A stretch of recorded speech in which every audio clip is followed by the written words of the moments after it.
no Evangelho de Marcos, capítulo 2, a partir do versículo 1. Evangelho de Marcos, capítulo 2. Nós vamos ler a partir do primeiro versículo. Essa é uma passagem bastante conhecida, um dos primeiros milagres de Jesus. Nós pedimos que o Senhor nos oriente nessa manhã. Diz assim a palavra do Senhor: Dias depois, quando Jesus retornou a Cafarnaum, a notícia que ele tinha voltado se espalhou rapidamente. Em pouco tempo, a casa onde estava hospedado ficou tão cheia que não havia lugar nem do lado de fora da porta. Enquanto ele anunciava a palavra de Deus, 4 homens vieram carregando um paralítico numa maca. Por causa da multidão, não tinham como levá-lo até Jesus. Então, abriram um buraco no teto, acima de onde Jesus estava. Em seguida, baixaram o homem na maca, bem na frente dele. Ao ver a fé que eles tinham, Jesus disse ao paralítico: Filho, os seus pecados estão perdoados.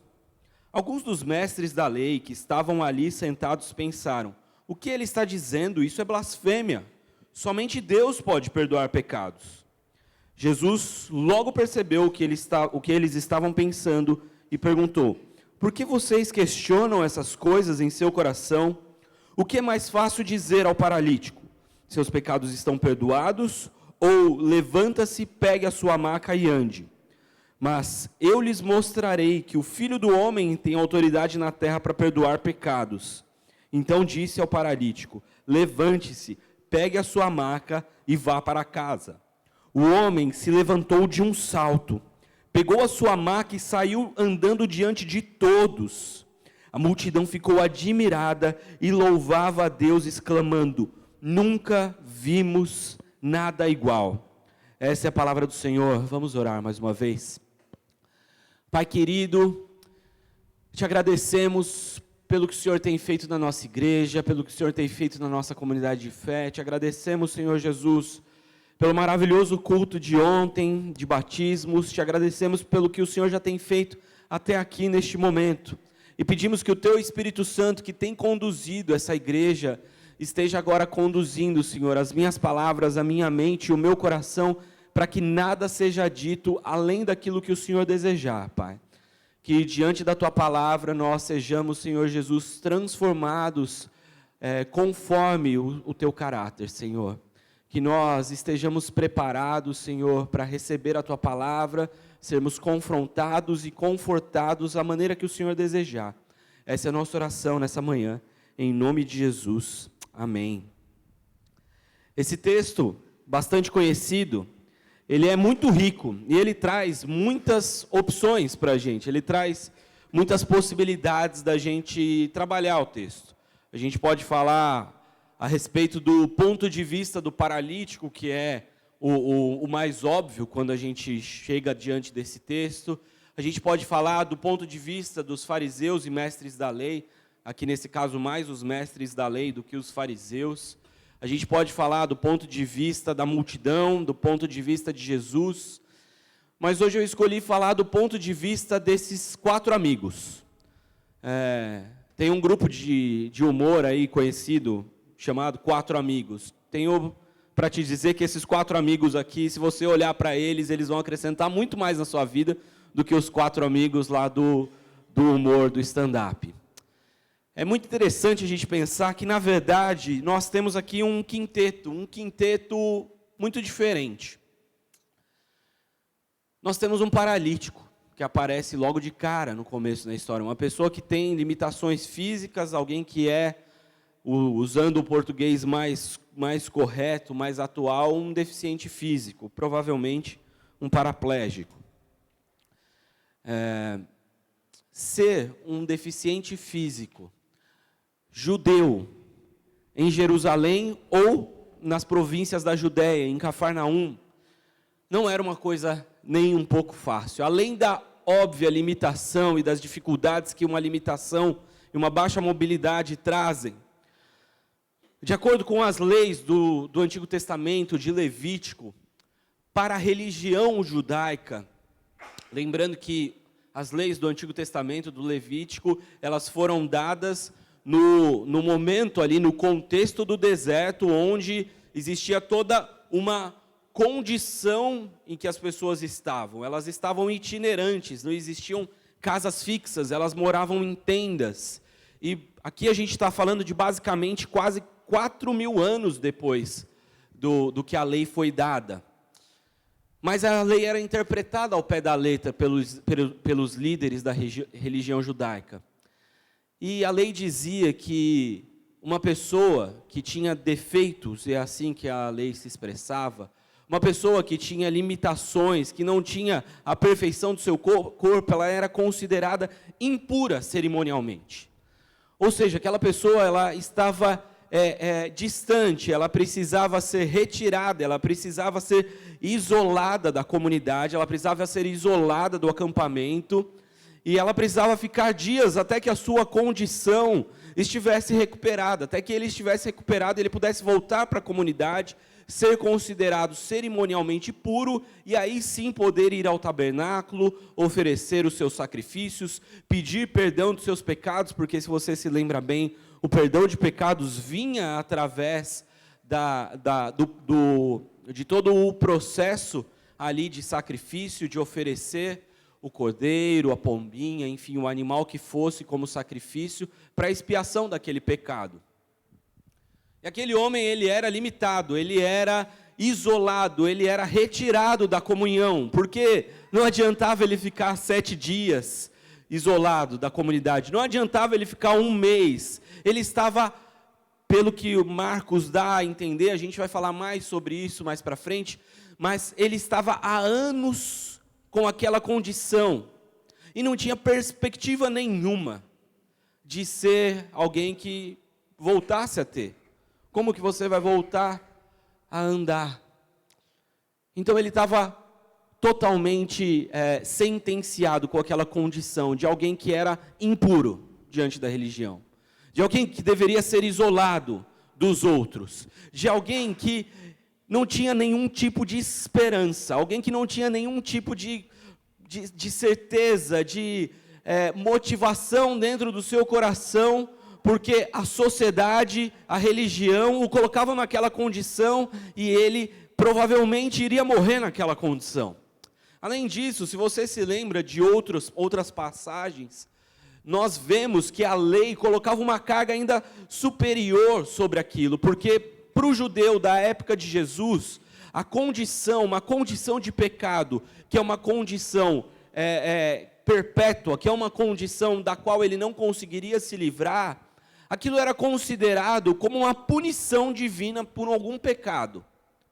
Você se lembra quando Jesus cura um cego? Os fariseus, antes da cura, perguntam, ele é cego de nascença, quem pecou? Ele ou os pais dele? Na lógica da religião, era possível que um feto pecasse dentro do ventre e já nascesse com uma condição de punição por aquele pecado. Nós não sabemos se esse paralítico era alguém que vinha dessa condição de nascença ou se ele tinha sofrido um acidente. Mas, aos olhos de todos, ele era tido como alguém que estava sendo punido por Deus.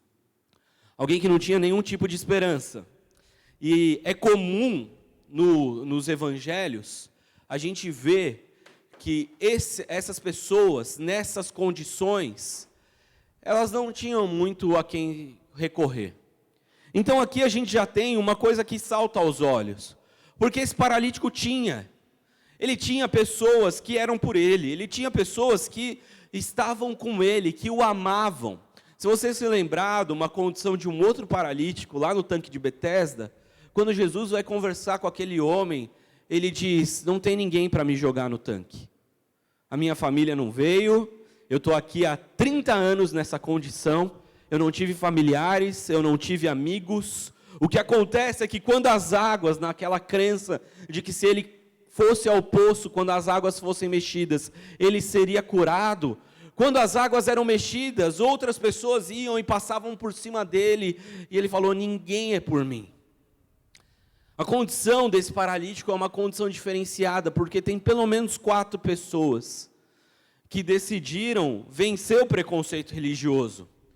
Porque simplesmente pelo fato de você tocar uma pessoa que era considerada cerimonialmente impuro, aquilo já te deixava cerimonialmente impuro.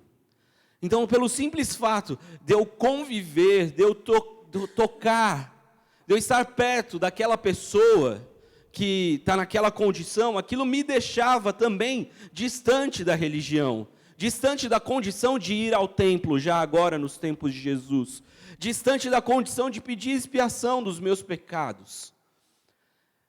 Muito curioso a gente pensar nessa lógica de uma religião que afasta as pessoas, que fala que você tem que se afastar, que você não pode estar perto daqueles que são impuros.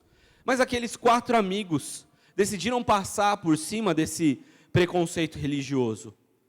E provavelmente um deles começa a ouvir a respeito de um tal de Jesus que veio lá de Nazaré e agora está aqui em Cafarnaum e passando pelas cidades aqui ao redor e operando grandes milagres e fazendo coisas muito interessantes. Jesus já tinha transformado água em vinho, já tinha curado um leproso aqui no Evangelho de Marcos há poucos momentos atrás, no final do capítulo 1. E provavelmente um daqueles amigos ouviu falar de Jesus, talvez já estivesse no meio dos discípulos, talvez já tivesse impactado e encantado com as palavras e a sabedoria de Jesus. E ele vai falando para os seus amigos, ele vai falando para os seus parentes, e surge uma ideia na cabeça deles. A gente precisa levar o nosso amigo paralítico até Jesus, porque para ele que não tem mais esperança, agora surgiu uma esperança. Jesus de Nazaré talvez seja a única luz no fim do túnel da vida desse nosso amigo. E esses 4 amigos, eles decidem intencionalmente romper barreiras. Barreiras que eles já vinham quebrando por querer se relacionar com aquele homem. Eles falaram, a gente vai fazer o que for necessário, mas a gente vai conseguir organizar um encontro de Jesus com o nosso amigo. Vamos fazer isso? Vamos. Então tá bom, então tá combinado. Quando alguém ouvir falar que Jesus está por algum lugar, a gente vai dar um jeito, a gente vai pegar ele, a gente leva no lombo, a gente leva num cavalo, a gente dá um jeito, mas a gente vai levar ele até os pés de Jesus. Combinado? Combinado. Então aqueles homens já começam a criar uma expectativa no coração. Eles já começam a querer saber onde será que Jesus vai estar. Se lembre que aqui a gente está falando do ministério de Jesus. Não tinha cartaz espalhado por Cafarnaum. Na quinta-feira, às 14h, Jesus estará na porta daquela casa, falando um discurso. Então eles precisavam estar atentos. Eles precisavam estar de alguma forma próximos dos discípulos, das pessoas que caminhavam com Jesus, para se organizar. Porque no momento que chegar, a gente para tudo. No momento em que Jesus estiver perto da gente, no momento que Jesus estiver próximo, qualquer coisa que a gente estiver fazendo vai ser menos importante. A gente vai precisar parar a nossa agenda, a gente vai precisar se organizar e a gente vai levar Jesus ao encontro dele. E surge o momento. Então eles fazem aquilo que eles já tinham no coração. Provavelmente eles vinham também alimentando no coração daquele paralítico a esperança. Tem um homem que faz milagres, ele já curou um leproso. Se ele pode fazer as feridas de um leproso serem regeneradas, será que ele não é capaz de fazer com que os seus músculos e o seu vigor e as conjunções do seu corpo, das suas pernas voltem a funcionar? Vamos, se anima. Existe uma esperança, surgiu uma possibilidade, uma luz no fim do túnel agora. E então eles ouvem que Jesus está lá. E aí partem aqueles 4 amigos que eu, enquanto preparava, intitulei de os 4 amigos crossfiteiros, porque eu não sei se você já tentou levar um homem imóvel no seu muque, ao longo da cidade, passando por ruas, enfrentando a dificuldade, mas aqueles 4 homens, eles vão, levando na força, vencendo as barreiras. Talvez eles tivessem que parar um pouquinho, talvez eles tivessem que, segura para ele não cair, pelo amor de Deus, não, vai mais devagar. Se você já fez mudança, talvez você tenha uma ideia mais ou menos do que é isso, só que a gente não está falando de móveis, a gente está falando de um ser humano. E eles vão indo, e quando eles chegam diante da casa, logo de longe eles percebem, porque uma multidão está presente. A casa, os estudos arqueológicos apontam que uma casa de um judeu, nos tempos de Jesus, na região de Cafarnaum, ela tinha no máximo 10 metros. Uma casa muito diferente da nossa. Aquilo em pé caberia no máximo ali 30, 40, 50 pessoas, muito menos do que a gente tem aqui. E o texto diz que tinha uma multidão para fora. E aí eles chegam e falam, licença, tem alguém aqui que precisa ouvir, tem alguém aqui que precisa se encontrar com Jesus, mas a multidão não se compadece deles.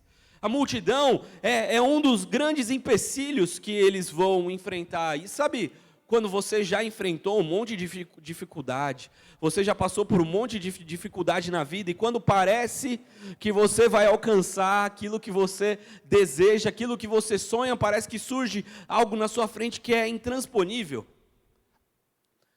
Mas aqueles homens não se deixaram abater. Era comum naquele tempo existir escadas para que as pessoas acessassem aos telhados das casas. Então não seria difícil, não seria difícil um homem subir no telhado.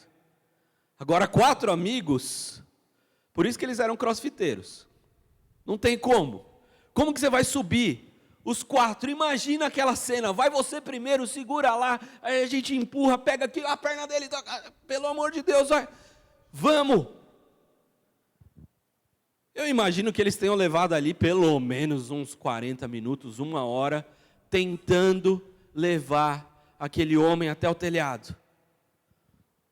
Eles foram criativos diante do problema, diante da dificuldade que eles tiveram. E aí eles decidem abrir um buraco no telhado. Eu preguei nesse texto, uma outra pregação nesse texto há 10 anos atrás. A Eliana, nossa irmã, que já não congrega aqui conosco, ela sempre fala dessa pregação. E naquela época eu não tinha essa informação. Muitos comentaristas acreditam que essa fosse a casa de Jesus. A casa em que Jesus morava. Talvez com amigos, talvez não fosse a casa de propriedade dele, mas a casa onde Jesus morava. E talvez por isso fosse tão fácil das pessoas identificarem uma multidão se reunir naquela casa. Então, eu falei isso há 10 anos atrás e eu reitero, eu faço a correção agora, diante dessa informação, que eu acho que o dono da casa não ficou tão nervoso assim. Eles começam a quebrar, fazer um buraco que fosse possível passar aquele homem. Se você assistiu essa cena em The Chosen, eu reassisti esses dias, e para fazer essa pregação, e lá eles se tornam muito fácil. Tem umas cordas com uma roldana assim, e aí eles começam a ser assim, é muito fácil. Eu acho que, eu suspeito que não estava preparado para descer um homem do telhado. Aqueles homens fazem uma engenharia divina, inspirados por Deus provavelmente, para que aquele homem descesse com segurança aos pés de Jesus de Nazaré. Esses homens, eles vencem todas as possibilidades que o parassem. Tudo aquilo que fosse possível de os parar, eles dizem, não, nós temos um objetivo, nós iremos levar o nosso amigo aos pés de Jesus, custe o que custar. A nossa mão vai ficar machucada, vai. Talvez a gente fique dias com dor no corpo, vai. Mas ele vai se encontrar com Jesus de Nazaré. O que cabe a nós, nós vamos fazer. Se Jesus vai o curar ou não, se Jesus vai perdoar pecado ou não, se Jesus vai fazer alguma coisa ou não, não cabe a nós, mas o que cabe a nós, nós vamos fazer, nós vamos levar e deixá-lo aos pés de Jesus de Nazaré. E é isso que eles fazem. Só que aí, o texto tem um plot twist, que a gente fala, como se eu fosse um grande cinéfilo. As pessoas falam no cinema, é quando existe uma grande reviravolta. No versículo 5, se eu não me engano, ou no 4, no 5, Jesus, o Evangelho diz assim: ao ver a fé que eles tinham, Jesus, ao ver a fé dos amigos, você está entendendo isso aqui? Ao ver a fé que eles tinham, não a fé que o paralítico tinha, mas ao ver a fé que os amigos tinham, Jesus disse ao paralítico: filho, os seus pecados estão perdoados. Se eu fosse um dos amigos lá em cima e tivesse passado por tudo isso que eles passaram, eu provavelmente não falaria, que eu sou meio difícil para falar nesses momentos, mas eu pensaria no meu coração: pecado, Jesus? Não, o dele é outra coisa. O dele é cura, pecado pode ser dos outros ali. A gente trouxe ele para ser curado, pecado não, pecado ele, depois que ele for curado, ele pode pedir a expiação do pecado dele, lá no templo, do jeito que todo mundo faz, do jeito que a gente foi orientado a fazer na lei. Então o que é mais urgente aqui, Jesus, não é pecado, o que é mais urgente aqui, Jesus, é que ele seja curado. A perna dele não funciona, Jesus. Como assim pecado? Não é pecado que a gente precisa que os pecados sejam perdoados. A gente precisa que a vida dele seja trazida de volta, que a esperança dele seja trazida de volta. E isso só vai acontecer se ele puder andar, Jesus. Você não está percebendo o que está acontecendo aqui, Jesus? Aqueles amigos são surpreendidos, provavelmente negativamente, porque todo o nosso esforço foi em vão. Jesus está perdoando pecado, poxa, que legal, mas não é isso que eu preciso. Talvez aquilo gerasse até uma certa revolta no coração. Sabe quando às vezes a gente vai atrás de alguma coisa e não é bem aquilo que a gente esperava? Quando a gente vai atrás de uma palavra do pastor e ele às vezes não passa a mão na sua cabeça e puxa a sua orelha e você fala assim: ué, não era isso. Isso às vezes gera uma revolta no nosso coração. O pastor Lu tem uma palavra que eu gosto bastante, que ele costuma dizer que nós pedimos a Deus o que queremos, mas Deus faz aquilo que nós precisamos. Jesus conhecia o coração daquele paralítico. Os 4 amigos, por mais amigos que fossem, por mais que eles fossem próximos, por mais que eles passassem por tudo que eles passavam para ser amigos e se relacionarem com aquele homem, eles não tinham a condição de conhecer o coração do amigo deles profundamente. E aqui vai um alerta para a gente. A gente não sabe o que passa no coração do outro. Às vezes não. Sempre a gente deduz, sempre a gente acha que sabe o que está acontecendo, o que o outro está pensando. Às vezes a gente olha para uma pessoa do nosso convívio e fala: esse aqui nunca vai querer conhecer Jesus, esse aqui só Jesus na causa, porque ele não vai vir. Mas o que a experiência humana nos mostra é que toda a criação, não é nem só a humanidade, toda a criação, o que Romanos nos fala, geme, anseia pela manifestação dos filhos de Deus. O coração humano anseia e deseja conhecer a Deus, e talvez aquela pessoa do seu convívio, que tem se jogado em outras coisas, em qualquer outro tipo de pecado e de vício que você pode imaginar aí, essa pessoa está buscando em algo que não é a presença de Deus. Ele quer a presença de Deus, mas ele não sabe, então ele busca nos vícios, em tudo que você pensar, no dinheiro, nas drogas, nos relacionamentos, no futebol, nos esportes, na veneração ao corpo, qualquer coisa que você imaginar. é uma busca pelo amor que só o amor de Deus pode preencher. Jesus conhecia o coração daquele paralítico.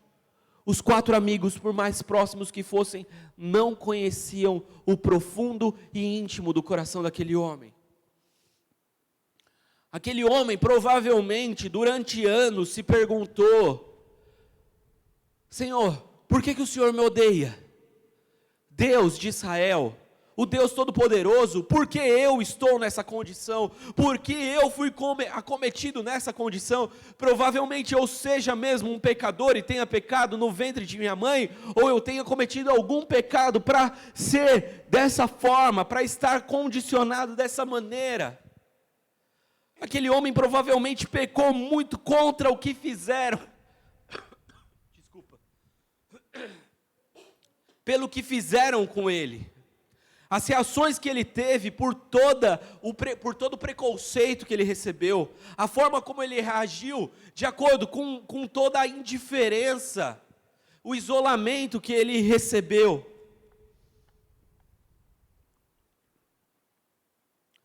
Todo aquele pecado que deixou ele nessa condição de desesperançoso. Jesus olha para ele e fala: filho, os seus pecados estão perdoados. E aqui eu quero trabalhar rapidamente, de uma forma simples, mas importante. Aqui, o verbo perdoar, no grego é um verbo chamado apientai. Ele está na terceira pessoa do plural do possessivo, do passivo no presente. Essa forma verbal diz primeiro no passivo de que ele é alvo do perdão, porque é passivo. Ele não fez nada. Ele era culpado dos pecados. Aquele paralítico, por mais que a condição o levasse, que ele fosse alvo da rejeição, ele era um pecador. E a condição de pecado dele fazia com que ele estivesse apartado de Deus. E a condição de pecado dele, inevitavelmente, levaria ele para o inferno, que é o lugar destinado aos pecadores. Mas ele foi alvo, passivamente, do amor de Jesus de Nazaré, o Filho de Deus, que o amou tanto, que morreu naquela cruz, por mais que ainda não tivesse acontecido no tempo. Mas Paulo nos diz que Jesus morreu antes da fundação do mundo, para salvar e redimir o pecador perdido. Aquele homem recebeu de graça, ele não fez nada que o credenciasse a receber a salvação, mas ele recebeu de graça. E o presente do indicativo desse texto nos diz que perdoados estão os seus pecados. O português não atinge isso. Perdoados para a gente é passado. O presente do indicativo no grego nos dá a ideia de uma ação contínua. Jesus está dizendo: todos os seus pecados, tanto os que aconteceram, quanto os que virão acontecer, você nessa sua condição de limitação, e agora quando você voltar a andar, talvez o desejo do seu coração seja apontar o dedo para todos aqueles que te rejeitaram, e isso é pecado, mas todos os seus pecados futuros também estão perdoados, porque a minha morte por você foi eterna, não está condicionado a nada. O passivo, o presente do indicativo nos revela nesse texto aquilo que Paulo vai falar a mim e a você em Romanos 8:1. Já não há condenação para aquele que está em Cristo Jesus. Não há condenação, não importa o que vier a acontecer, se você está em Cristo Jesus, perdoados perpetuamente estão os seus pecados. Naquele momento o céu está invadindo a terra, e na vida daquele homem está sendo dito: neste momento eu abri as portas da eternidade para você. Você ainda não está lá comigo, mas eu já estou decretando que você é meu. e você estará comigo no paraíso, porque não há mais condenação, não há mais culpa. Eu retirei, eu paguei a sua conta, e não há mais culpa do pecado sobre você. Aqueles amigos não sabiam, mas o que aquele homem precisava era de uma eternidade ao lado de Jesus. Diante da nossa expectativa humana, Deus mostra o paradoxo de como a gente não sabe o que a gente pede. Andar é muito pouco diante de estar eternamente diante dos braços de Jesus, com corpos glorificados. E aquilo que Jesus oferece àquele homem desesperançoso, naquele momento é aberto o coração, e ele agora tem esperança. Mais do que esperança, ele tem certeza. Como Paulo trabalha em Romanos 8, aquele que era o rejeitado agora é mais do que vencedor em Cristo Jesus. Para o impuro, para o isolado, para o rejeitado, para o desesperançoso, Cristo oferece a plenitude de uma vida plena das amarras e dos efeitos do pecado. E esse é o ponto mais alto da história. Só que a história continua. Versículo 9 diz assim: Jesus diz aos fariseus e mestres da lei: o que é mais fácil dizer ao paralítico, seus pecados estão perdoados? Ou levanta-se, pegue a sua maca e ande? Mas eu lhes mostrarei que o Filho do Homem tem autoridade na terra para perdoar pecados. Então disse ao paralítico: levante-se, pegue a sua maca e vá para casa. E o homem se levantou de um salto. Ele pegou a sua maca e saiu andando diante de todos. A multidão ficou admirada e louvava a Deus, exclamando: nunca vimos nada igual. O grupo de louvor pode subir. Nós vamos ter uma sequência de 2 cultos em que nós estamos nos preparando e nos organizando para que você traga amigos aos pés de Jesus. Mas isso não é simplesmente um ato, isso precisa ser intencional. Isso precisa ser um relacionamento de alguém próximo.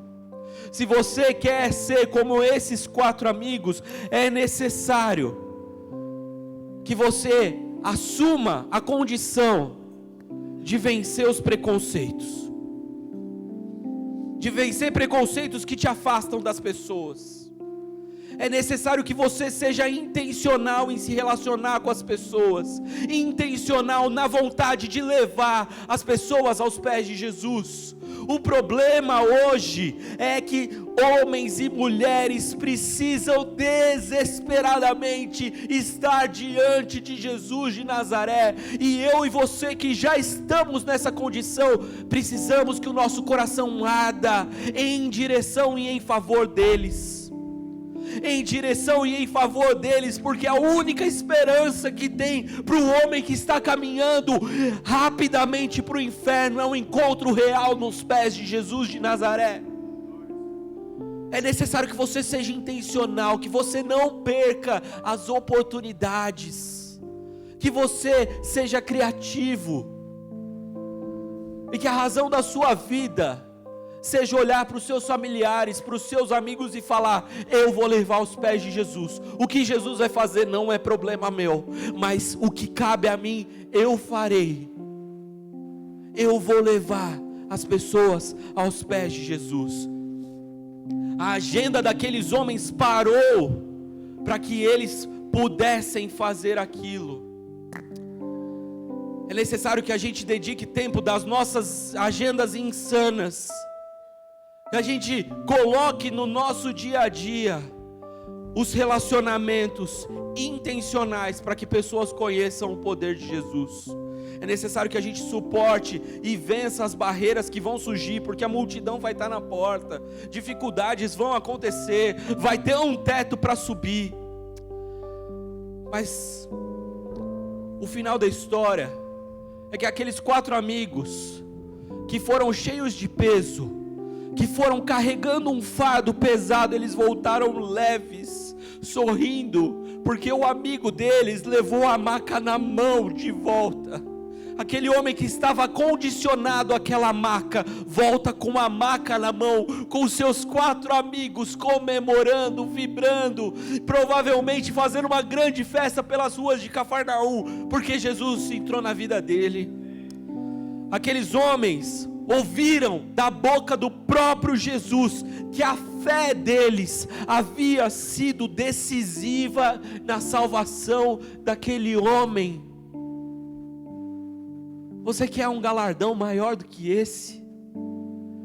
Caminhar durante uma jornada, durante uma vida, para levar pessoas aos pés de Jesus e vê-la cumprindo o propósito de Deus, é algo que você não consegue dimensionar, porque é algo espiritual. Aqueles homens ouviram da boca do Filho de Deus que a fé deles importou. Que essa seja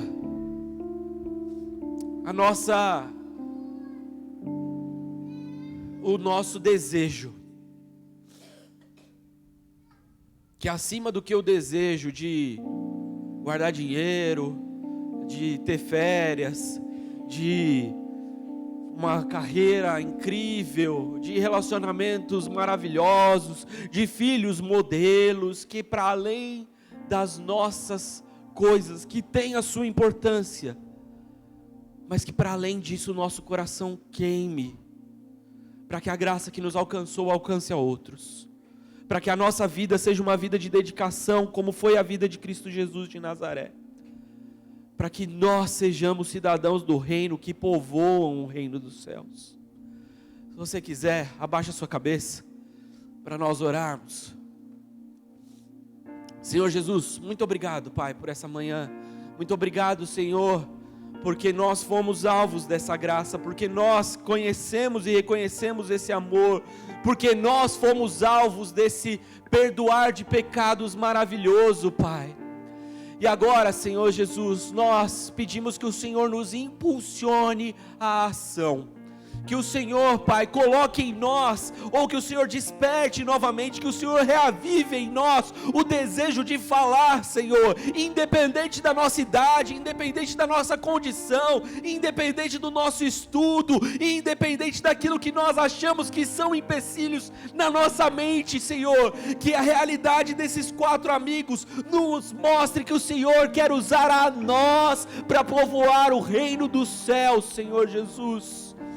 Que aquelas pessoas que surgiram na mente, Senhor, de cada um de nós ao longo dessa pregação, Senhor, sejam alvo das nossas orações, alvo do nosso amor, a tal ponto, Senhor, que elas possam perceber que a partir de agora, Senhor, o nosso relacionamento com eles é diferente, Senhor.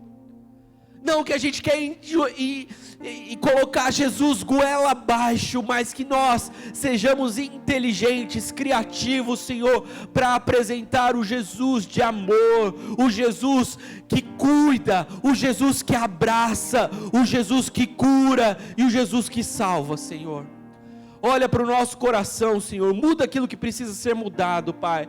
E que, como o Senhor já tem feito, que essa igreja cresça, que pessoas se acheguem em nós, nossos amigos, parentes, familiares, que essa igreja seja cheia, Senhor, que tenhamos 3, 4 cultos, mas que não só aqui, Senhor, que a igreja, Senhor Jesus, a igreja santa, seja abençoada a partir de nós de Vila Euro, e se as pessoas irão ficar aqui ou não, não me importa, mas que nós estejamos juntos dos nossos amigos, por toda a eternidade, rendendo graça, glória e honra ao Cristo Jesus, o Rei dos Reis, Pai. Essa é a nossa oração, em nome de Jesus, amém. Eu quero te convidar a se colocar de pé, e diferente do que eu costumo fazer nas minhas pregações, hoje eu quero acabar com uma canção forte de alegria, para que você saia daqui impulsionado a levar Jesus de Nazaré àqueles que precisam. Vamos juntos cantar?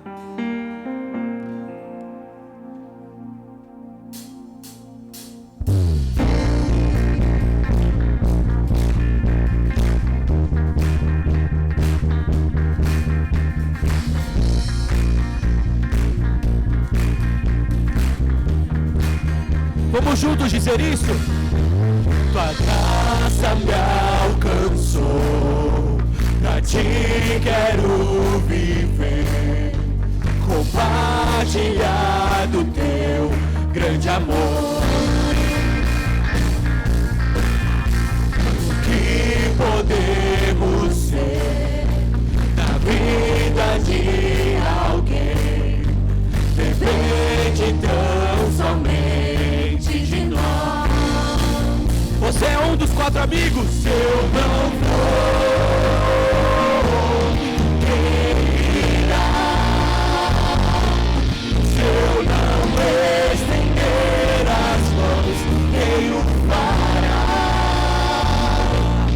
Quem mover ou quem negar? E dizer ao mundo que Jesus voltará. E até quando essa é a nossa missão? Até que Ele venha, até que Ele venha. Cristo, a esperança que ao mundo for levar, até que Ele venha, até que Ele venha. Ele é a razão que me faz continuar.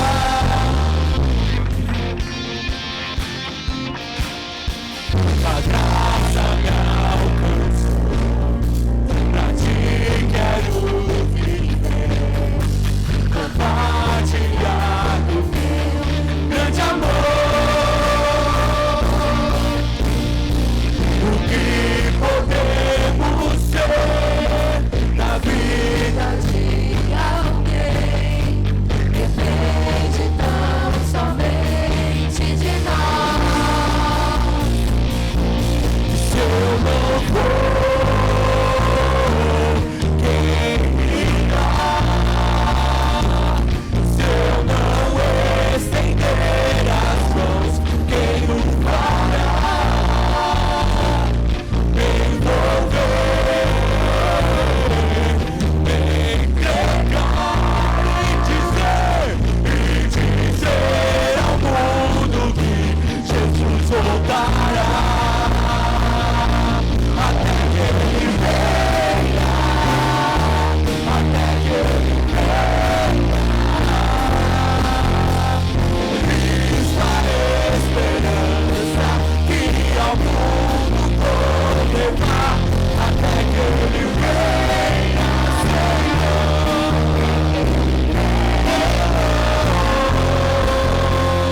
Ele é a razão que me faz continuar, até que Ele venha, até que Ele venha.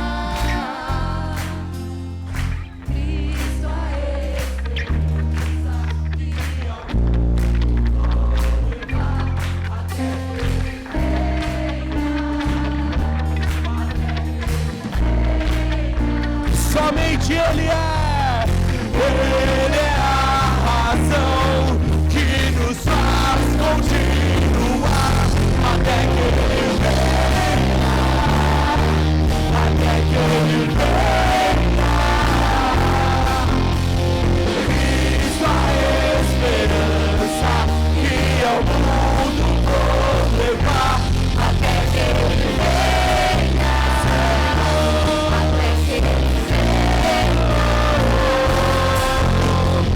Ele é a razão que me faz continuar.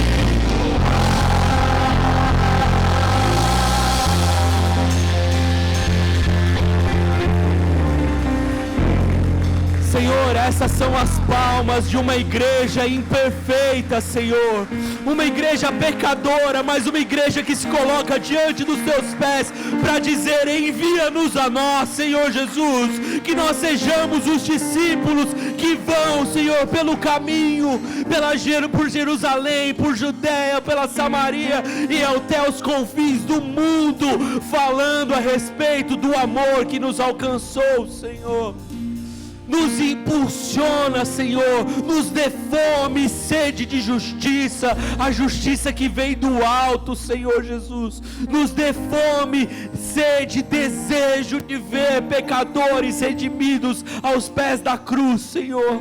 Arde o nosso coração em direção aos perdidos, Pai, e que o amor do Senhor que nos alcançou, que a graça derramada sobre nós pelo Filho, e que o cuidado, o amor, as consolações do Espírito sejam conosco, Igreja Batista de Vila Euro, e com todo o povo do Senhor espalhado por toda a terra, Senhor, neste domingo, durante essa semana e para todos sempre, até que o Senhor venha, em nome de Jesus, amém e amém. Vai com Deus, Deus te abençoe, uma boa semana para você abençoada, fique com Deus, tchau.